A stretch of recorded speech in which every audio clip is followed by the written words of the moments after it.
다 같이 사도신경으로 우리 신앙을 고백하겠습니다. 전능하사 전지를 만드신 하나님 아버지를 내가 믿사오며 그 외아들 우리 주 예수 그리스도를 믿사오니 이는 성령으로 잉태하사 동정녀 마리아에게 나시고 본디오 빌라도에게 고난을 받으사 십자가에 못 박혀 죽으시고 장사한 지 사흘 만에 죽은 자 가운데서 다시 살아나시며 하늘에 오르사 전능하신 하나님 우편에 앉아 계시다가 저리로서 산자와 죽은 자를 심판하러 오시리라. 성령을 믿사오며 거룩한 공예와 성도가 서로 교통하는 것과 죄를 사하여 주시는 것과 몸이 다시 사는 것과 영원히 사는 것을 믿사옵나이다. 아멘. 오늘 찬송가는 98장입니다. 98장 예수님 오소서.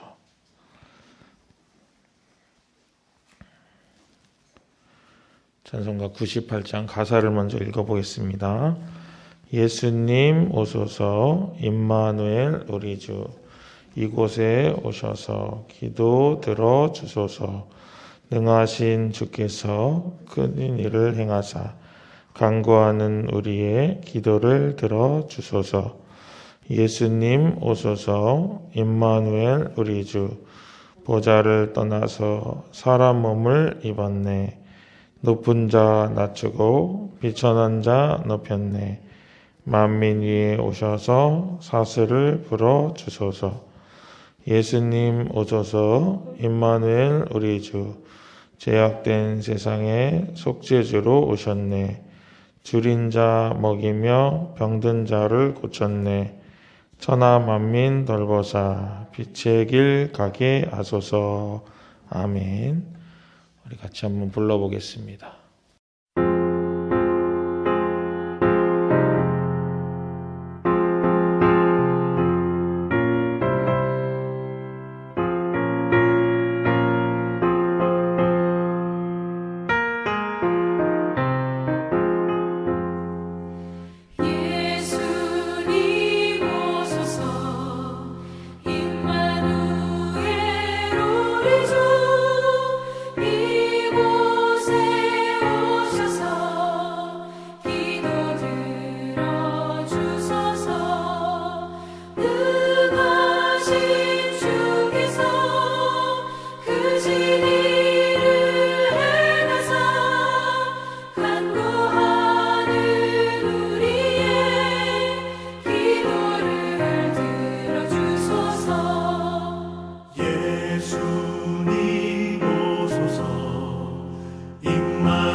오늘 말씀은 열왕기상 3장 1절부터 15절입니다.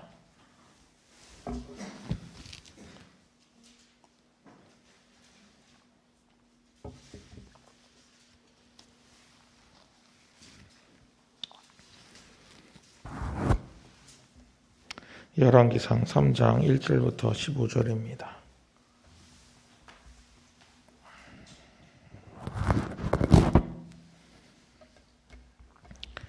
제가 읽겠습니다. 솔로몬이 애굽의 왕 바로와 더불어 혼인관계를 맺어 그의 딸을 맞이하고 다윗성에 데려다가 두고 자기의 왕궁과 여호와의 성전과 예루살렘 주위의 성의 공사가 끝나기를 기다리니라. 그때까지 여호와의 이름을 위하여 성전을 아직 건축하지 아니하였으므로 백성들이 산당에서 제사하며 솔로몬이 여호와를 사랑하고 그의 아버지 다윗의 법도를 행하였으나 산당에서 제사하며 분향하였더라. 이에 왕이 제사하러 기브온으로 가니 거기는 산당이 큼이라. 솔로몬이 그 제단에 1000번제를 드렸더니 기브온에서 밤에 여호와께서 솔로몬의 꿈에 나타나시니라. 하나님이 이르시되 내가 네게 무엇을 줄꼬 너는 구하라.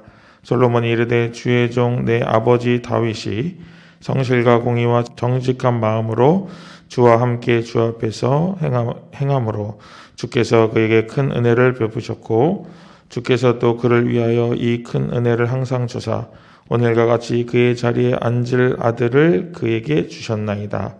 나의 하나님 여호와여, 주께서 종으로 종의 아버지 다윗을 대신하여 왕이 되게 하셨사오나 종은 작은 아이라 출입할 줄을 알지 못하고 주께서 택하신 백성 가운데 있나이다. 그들은 큰 백성이라 수요가 많아서 셀 수도 없고 기록할 수도 없사오니 누가 주의 이 많은 백성을 재판할 수 있사오리까? 듣는 마음을 종에게 주사 주의 백성을 재판하여 선악을 분별하게 하옵소서. 솔로몬이 이것을 구하매 그 말씀이 주의 마음에 든지라. 이에 하나님이 그에게 이르시되 내가 이것을 구하도다. 자기를 위하여 장수하기를 구하지 아니하며 부도 구하지 아니하며 자기 원수의 생명을 멸하기도 구하지 아니하고 오직 송사를 듣고 분별하는 지혜를 구하였으니 내가 내 말대로 하여 내게 지혜롭고 총명한 마음을 주노니 내 앞에도 너와 같은 자가 없었거니와 내 뒤에도 너와 같은 자가 일어남이 없으리라. 내가 또 내가 구하지 아니한 부귀와 영광도 내게 주노니 내 평생의 왕들 중에 너와 같은 자가 없을 것이라.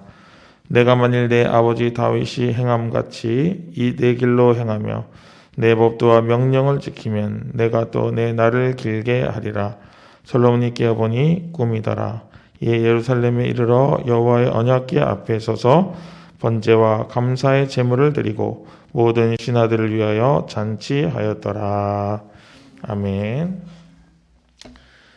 오늘 말씀을 나누기에 앞서서 솔로몬이 썼던 잠언의 3장 14절을 제가 여러분들께 읽어드리겠습니다. 잠언 3장 14절입니다. 이는 지혜를 얻는 것이 은을 얻는 것보다 낫고 그 이익이 정금보다 나음이니라. 아멘. 지혜가 얼마나 소중한지 지혜의 가치에 대해서 고백하고 있는 솔로몬의 인생을 담은 구절 중에 하나가 아닐까 이렇게 생각이 됩니다. 오늘 잠언에서 이렇게 솔로몬이 이야기할 수 있었던 그 배경이 되는 하나님께 지혜를 얻는 장면이 바로 오늘 본문의 말씀입니다. 이 본문 말씀은 여러분 우리가 너무나도 많이 들었죠. 그리고 어린 시절에 생각이 나요. 저도 옛날에 있었던 제가 가지고 있었던 조그만 어린이 성경에도 보면은 솔로몬이 이렇게 침상에 엎드려서 기도하다가 하나님을 만나가지고 하나님 네 소원 뭐냐 그랬더니 지혜를 주세요 그래가지고 그 지혜를 얻었다 이런 이야기. 그리고 어린이부 시절에 그렇게 솔로몬처럼 지혜를 구하면서 살아야 돼요 이렇게 많이 배웠던 것 같습니다. 그런데 공교롭게도 오늘 우리가 읽은 열왕기는 솔로몬이 그 지혜를 얻었는데 그 지혜를 제대로 사용했나 이렇게 우리에게 좀 반문하고 있는 것처럼 생각이 됩니다. 여러분들이 이제 앞으로 이제 쭉 열왕기서를 읽어 가시겠습니다만은 읽어가면서 과연 이 솔로몬이 얻었던 지혜가 솔로몬과 그의 사적들을 이롭게 하는 데 쓰였는지 아니면 하나님의 영광을 위해 쓰였는지 한번 자세히 살펴보시면서 읽으시면은 좀 더 재미있게 읽으실 수 있을 것 같습니다. 그러면 솔로몬이 어떻게 이렇게 정치를 행했는지 그런 것들을 살펴보기에 앞서서 우리가 1절 말씀을 먼저 다시 한번 읽어보겠습니다. 1절입니다. 솔로몬이 애굽의 왕 바로와 더불어 혼인 관계를 맺어 그의 딸을 맞이하고 다윗성에 데려다가 두고 자기의 왕궁과 여호와의 성전과 예루살렘 주위의 성의 공사가 끝나기를 기다리니라. 무슨 말일까요? 이 3장 1절, 그러니까 솔로몬이 이제 아도니아와 또 시므이를 척결하고 이제 첫 번째로 이제 기록되는 이 3장 1절의 시작이 솔로몬이 이방 여인과 결혼했다 이렇게 시작하는 거예요. 이스라엘의 왕이 그것도 이방 중에서도 애굽의 공주와 결혼을 해서 왕비를 맞아들였다. 이거는 좀 느낌이 조금 쎄하죠. 근데 이걸 편안하게 읽으시면 안 돼요. 여기서 느낌이 느낌 이상한데? 왜? 솔로몬이 왜지? 이렇게 읽으셔야 됩니다, 여러분들이. 그런데 거기서 그치지 않고 쭉 읽어가다 보니까 이제 오늘 주 내용인 그 솔로몬이 하나님과 만나서 하나님이 지혜를 주신 그 내용이 나온다는 거예요. 그럼 여러분 5절 한번 볼까요? 5절 보겠습니다. 기브온에서 밤에 여호와께서 솔로몬의 꿈에 나타나시니라. 하나님이 이르시되 내가 내게 무엇을 줄고 너는 구하라. 이렇게 이야기해요. 그렇죠? 꿈에서 이제 나오는 거예요. 우리는 대부분 이게 꿈이었다는 것을 잘 모릅니다. 그렇죠? 왜 그러냐면 역대 하에 보면은 꿈이라고 안 나와요. 꿈이 아닌 것처럼 이야기합니다. 근데 여기 11개 보니까 꿈이에요. 15절에도 여러분 보세요. 뭐라고요? 일어나 보니까 뭐라고요? 꿈이었더라. 그래서 이 부분에 대해서 어떤 분은 이렇게 설교합니다. 이거는 꿈이지 어떤 계시도 아니고 아무것도 아니다 이렇게 이야기하시는 분도 있어요. 근데 그건 너무 급진적인 것 같고, 그럼에도 불구하고 솔로몬은 분명히 하나님께 지혜를 얻은 것은 확실합니다. 그렇죠?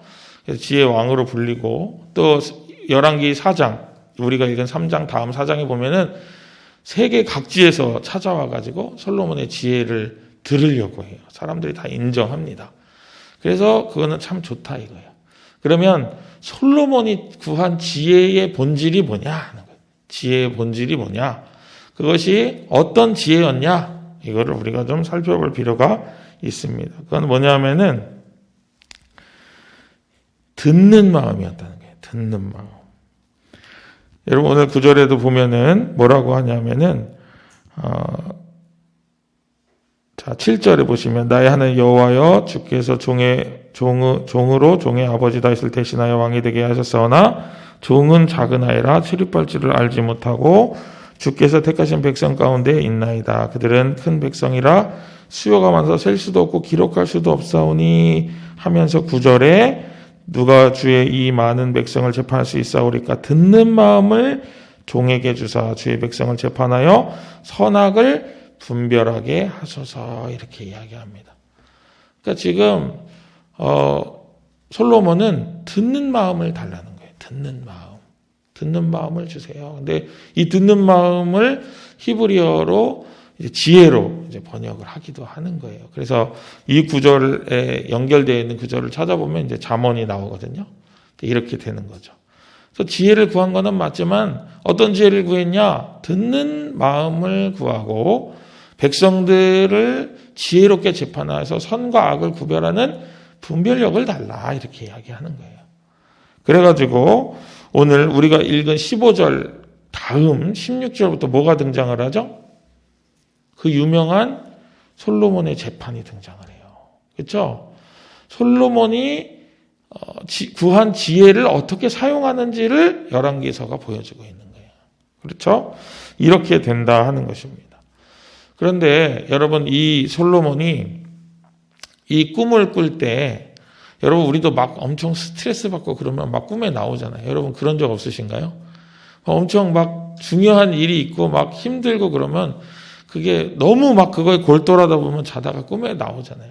지금 솔로몬이 꿈에서 하나님을 만날 수밖에 없었던 이유 중에 하나는, 심리적 이유 중에 하나는, 물론 하나님이 꿈에 현몽하셨을 수도 있지만, 이유 중에 하나는 다윗이라고 하는 이스라엘 역사상 가장 위대한 왕 다음에 자기가 왕이 되는 거예요. 마치 모세의 뒤를 이어 여호수아가 민족의 지도자가 되는 것처럼 그렇게 엄청난 부담이 있었다는 거예요. 지금 솔로몬이 스스로 고백하잖아요. 나는 작은 아이라 출입할지 못하고, 그러니까 밖에 나가지도 못하고 들어가지도 못하는 이런 어리석은 가운데 있다는, 그러니 지혜를 달라, 이렇게 솔로몬이 이야기를 하고 있는 거예요. 그러면서 그것도 만족하지 못해가지고 뭘 했죠? 1,000마리의 제물을 드리는 1,000 번제를 드렸단 말이에요. 그렇게 하고 이제 오늘 꿈에 들어가게 되는 거예요. 이렇게 솔로몬이 간절하고 정말 필요한 것을 구하는 그것이 바로 듣는 마음 지혜였다는 거예요. 그런데 하나님께서는 이 마음을 기뻐하셔가지고 지혜만 주신 게 아니라 뭘 주셨죠? 부와 영광을 허락하셨어요. 그래가지고 그걸 막 허락해서 엄청나게 부어주십니다. 11절과 12절에 보니까 그 이야기가 나와요. 이에 하나님이 그에게 이르되 내가 이것을 구하도다. 자기를 위하여 장수하기를 구하지 아니하며 부도 구하지 아니하며 자기 원수의 생명을 멸하기도 구하지 아니하고 오직 송사를 듣고 분별하는 지혜를 구하였으니 내가 내 말대로 하여 내게 지혜롭고 총명한 마음을 주노니 내 앞에도 너와 같은 자가 없었거니와 내 뒤에도 너와 같은 자가 일어남이 없으리라. 이렇게 이야기해요. 근데 하나님이 여기서 끝나지 아니하시고 14절에 보면은 이제 굉장히 중요한 이야기를 14절에 하십니다. 여러분 14절 같이 한번 읽어볼까요? 14절입니다. 내가 만일 내 아버지 다윗이 행함같이 내 길로 행하며 내 법도와 명령을 지키면 내가 또 내 날을 길게 하리라. 무슨 말이에요? 자로나 우로나 치우치지 말고 네가 어딜 가든지 네 법도를 행하라 하는 이야기. 마치 여호수아에게 부탁하셨던 것 같은 그런 이야기를 이제 솔로몬에게 하고 계신 거예요. 그런데 재미있는 건 뭐냐면은 신명기 17장에 보면은 이 이야기가 나옵니다. 놀랍게도 신명기 17장에 보면은, 자, 여러분 신명기가 기록될 때 왕이 있었나요? 없었나요? 없었죠? 그런데 신명기 17장에 보면은 너희들이 앞으로 살다 보면 왕이 필요해질지도 몰라.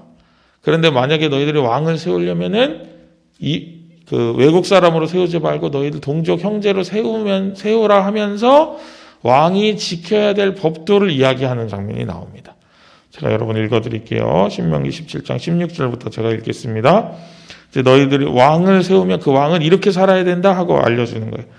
그는 병마를 많이 두지 말 것이요 병마를 많이 얻으려고 그 백성을 애굽으로 돌아가게 하지 말 것이니 이는 여호와께서 너희에게 이르시기를 너희가 이후에는 그 길로 다시 돌아가지 말 것이라 하셨음이며 그에게 아내를 많이 두어 그의 마음이 미혹하게 되지 말 것이며 자기를 위하여 은금을 많이 쌓지 말 것이니라. 그가 왕위에 오르거든 이 율법서의 등사본을 레위 사람 제사장 앞에서 책에 기록하여 평생에 자기 앞에 두고 읽어 그의 하나님 여호와 경외하기를 배우며 이 율법의 모든 말과 이 규례를 지켜 행할 것이라.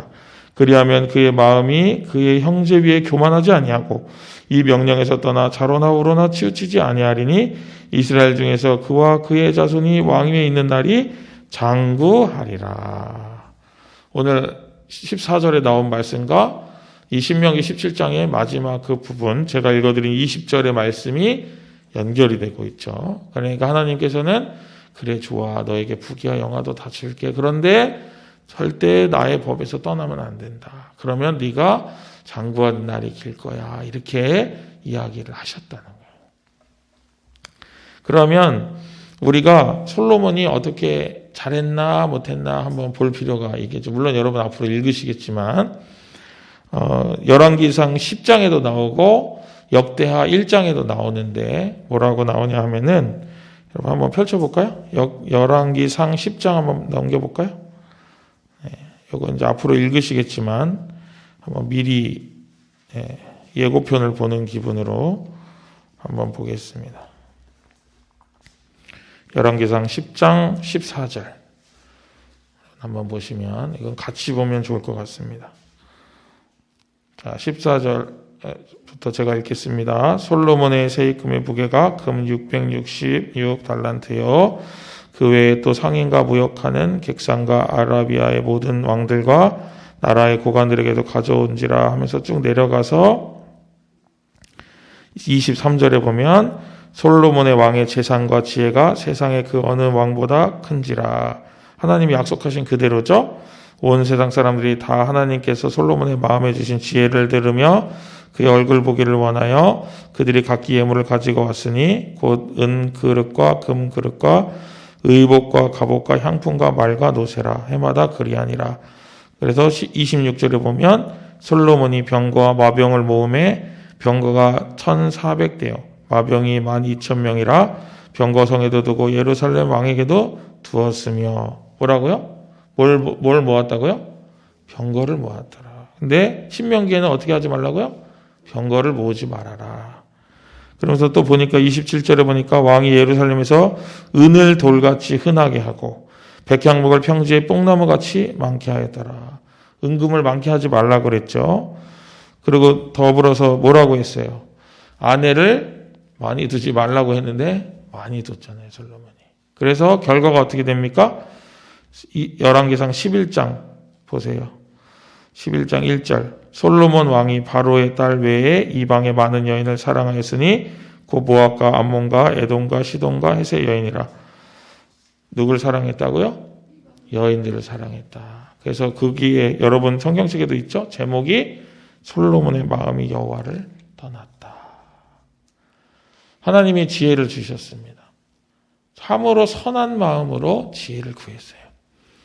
하나님이 지혜뿐만 아니라 부귀와 영광도 허락해 주셨습니다.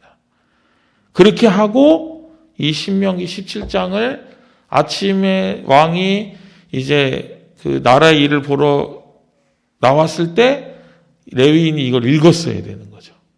그죠? 병마를 모으지 말고 은과 금을 모으지 말고 여인들을 사랑하지 말고 그랬으면 백성 앞에 겸손하고 그랬을 텐데 솔로몬이 거기까지는 미치지 못한 것 같습니다. 오늘 말씀을 읽으면서 물론 솔로몬의 여러 가지 공적도 있습니다. 성전을 건축한 것도 있고 여러 가지 또 지혜를 잘 사용한 것도 있습니다. 그래서 잠언이나 전도서 같은 성경의 지혜서를 편찬하기도 했습니다. 그런데 그의 삶이 하나님의 말씀에 얼마나 가까워졌는가는 오늘 보니까 좀 아닌 것 같더라 하는 것입니다. 오늘 말씀을 읽고 묵상하면서 우리가 하나님께 무언가를 구할 수 있습니다. 그리고 하나님이 그걸 주실 수 있습니다. 그런데 그것을 내가 받았을 때에 과연 나를 위해서 쓰는 것인지 아니면 하나님을 위해서 쓰고 있는 것인지 그리고 내가 그것을 구함이 나를 위함인지 아니면 하나님을 위함인지 그거를 우리가 분명히 잘 생각을 해야 되지 않을까 그렇게 생각이 됩니다. 야고보서 4장 3절에 이런 말씀이 있습니다. 구하여도 받지 못하면 정욕으로 쓰려고 잘못 구함이라. 무슨 말일까요? 우리가 열심히 기도해도 하나님 안 주실 때도 있다는 거예요. 근데 왜 안 주신다고요? 정욕으로 쓰려고 잘못 구하기 때문에. 어찌 보면 응답을 못 받는 것이 하나님의 축복이 연결되는 거예요. 하나님의 지혜가 내 삶 가운데 임해서 그걸 네가 지금 가지면 위험해지니까 너는 이거는 주지 않을게 하고 말씀하시는 하나님의 음성이 아닐까. 여러분 그렇게 생각할 수 있을 것 같습니다. 우리가 기도를 통해 많은 것을 얻을 수 있습니다. 여호수아는 기도에서 지구의 자전도 멈췄어요. 그렇죠? 그래서 해가 하루 동안 지지 않잖아요. 그래서 싸움이 이깁니다. 하나님은 우리에게 지구의 자전도 멈출 만큼 많은 것들을 허락해 주실 수 있는 분입니다. 그러나 우리가 그것을 구할 때 이것이 내 욕심인지 아니면 나를 위함인지 그것을 되돌아보고 지혜롭게 구할 줄 아는 그런 하나님의 건속되시기를 주님의 이름으로 축복합니다. 더불어 우리가 이 세상을 살아가는데 이 세상은 너를 위해 살아라, 너를 위해 살아라 이렇게 이야기해요. 그 세상에 우리가 발 담그고 살다 보니까 나를 위해 사는 것을 기뻐합니다. 그런데 그리고 또 그것이 내 안에 욕심으로 자리 잡아요. 그런데 여러분 오늘 하루 사실 때 그렇게 들려오는 소리와 나의 욕심이 부딪혀 그것에 만족을 얻는 것이 아니라 그런 나를 가리우시는 그리스도를 옷 입는 그런 귀하고 복된 오늘 하루가 되시기를 다시 한번 주님의 이름으로 축복합니다. 기도하겠습니다. 은혜로우신 하나님 아버지, 우리가 지혜가 부족하여 하나님께 제대로 구하지 못할 때가 너무나도 많이 있습니다. 저희들 하나님께 구하는 것마저도 하나님께 지혜를 얻어 구하는 저희들 될 수 있도록 인도하여 주옵소서. 어쩔 때는 하나님의 기도의 응답이 보류되는 것이 하나님의 지혜가 내 삶에 연결되는 것임을 깨닫는 저희들 될 수 있도록 인도하시고 하나님과의 지속적인 관계를 통하여서 그런 기도 제목이 수정되고 우리의 신앙이 수정되고 우리의 욕심이 사라지고 오직 그리스도로 덧입어 살아가는 귀하고 복된 삶이 될 수 있도록 인도하여 주옵소서. 우리의 연약함을 용서하시고 우리가 더욱 지혜롭게 될 수 있도록 주께서 선한 목자의 막대기와 지팡이로 인도하여 주실 줄 믿사오며 우리의 모든 것 되시는 예수 그리스도 이름으로 간절히 기도합니다. 아멘. 하늘에 계신 우리 아버지여, 이름이 거룩히 여김을 받으시오며 나라의 마옵시며 뜻이 하늘에서 이룬 것 같이 땅에서도 이루어지이다. 오늘날 우리에게 일용할 양식을 주옵시고 우리가 우리에게 죄 지은 자를 사하여 준 것 같이 우리 죄를 사하여 주옵시고 우리를 시험에 들게 하지 마옵시고 다만 악에서 구하옵소서. 대개 나라와 권세와 영광이 아버지께 영원히 있사옵나이다. 아멘.